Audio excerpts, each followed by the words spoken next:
talk about other political parties. Pranshu, just about every political party has parked themselves there, top leaders from Priyanka Gandhi to Rahul Gandhi to Akhilesh Yadav to Mamata Banerjee, Mayawati, all of them are on ground because this is about the last 24 hours in this battle. Tomorrow at 5 p.m., the entire canvassing for UP ends and the focus will be now about what happens on 10th, the day the results will come out.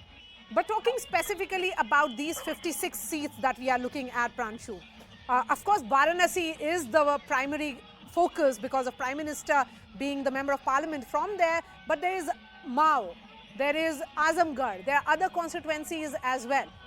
Give us a sense of how it was in 2017, how the BJP did in 2019, and what is at stake this time around. Yes, that's right, Maris. In fact, brand Modi is a consistent phenomena for BJP all across Uttar Pradesh, but it of course holds a special significance when it comes to phase 7, that is 54 seats. And you are absolutely right. See, this election or the last phase is not only about Varanasi, which is the BJP's fortress, or you can say the Modi's own stronghold. It is also about Azamgarh, which is still the Samajwadi Party stronghold. And if you see the 2017 elections, you will see that Samajwadi Party has won 11 seats in this, in this phase. And out of that, the bulk of them came from the Azamgarh. In fact, out of 10 constituencies of Azamgarh, 5 were still with the Samajwadi Party, and BJP could win only 4. So what BJP will hope is that this Modi phenomena, this brand Modi impact, it also translates out of and makes the impact in Azamgarh and Mau region. Samajwadi Party will, try to, somehow try and ensure and fight it out, the Modi factor, riding high on the alliance. And therefore, in this phase, we are not just seeing the brand Modi versus the Samajwadi Party, we'll also see the strong role of the smaller players. So you talk about the Apnadal factor, you talk about the Suhail Dev Bharati Samaj Party of Om Prakash Rajbhar or the Nishat Party. All these are very crucial players in this election. And last time, when SP, SP and also the Apnadal got BJP, these allies of the BJP have won 7 seats along with 29 by the Bharatiya Janata Party. This time around, Rajbhar has left Bharatiya Janata Party and is now with the Samajwadi Party.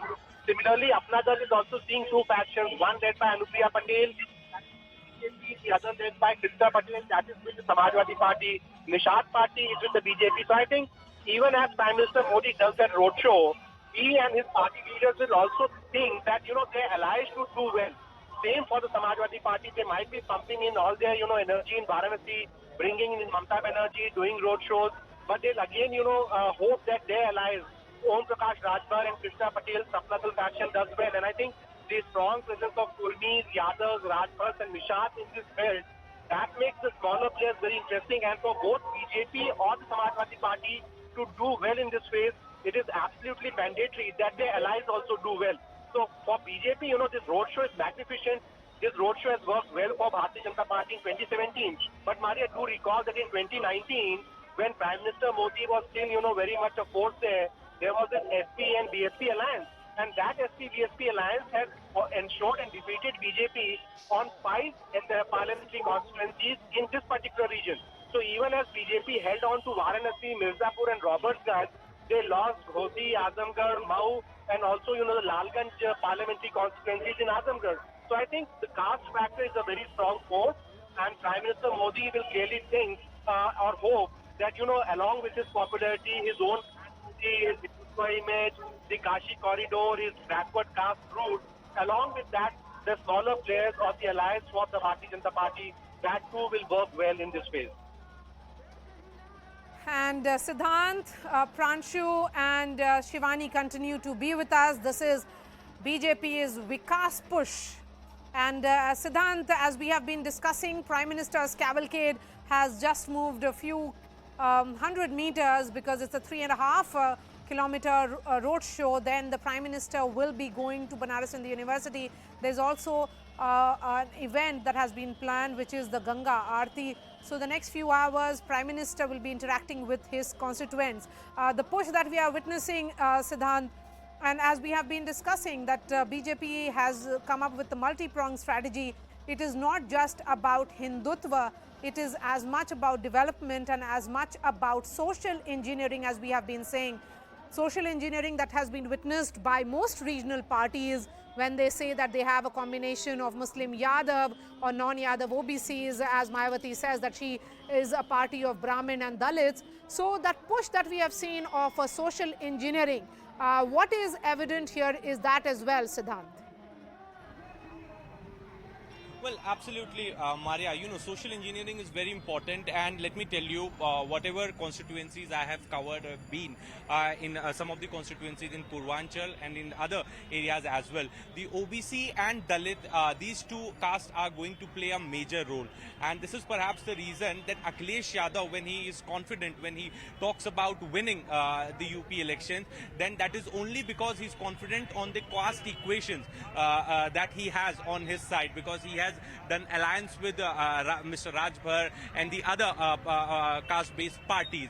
But Bharatiya Janata Party is confident on the welfare schemes that they have run in last 2.5 years. When you talk about free ration, you talk about Har Ghar Jal, you talk about roads, and Pradhan Mantri Garib Kalyan Yojana, Pradhan Mantri Kisan Samman Yojana. So under these schemes, the maximum number of beneficiaries are from the OBC caste and the Dalit caste, and this is where BJP is confident. And from door to door and doing door to door campaign, BJP party workers, the booth level workers are trying to tell people, trying to explain it to them that this is only and only possible because of Pradhan Mantri Modi. And Maria, I was at a tea stall this morning in Varanasi, and I was talking to a tea seller, and I asked him which caste he comes from and what is his opinion for the Prime Minister. He says that in lockdown we did not have any business to do. It was Prime Minister who was sending money.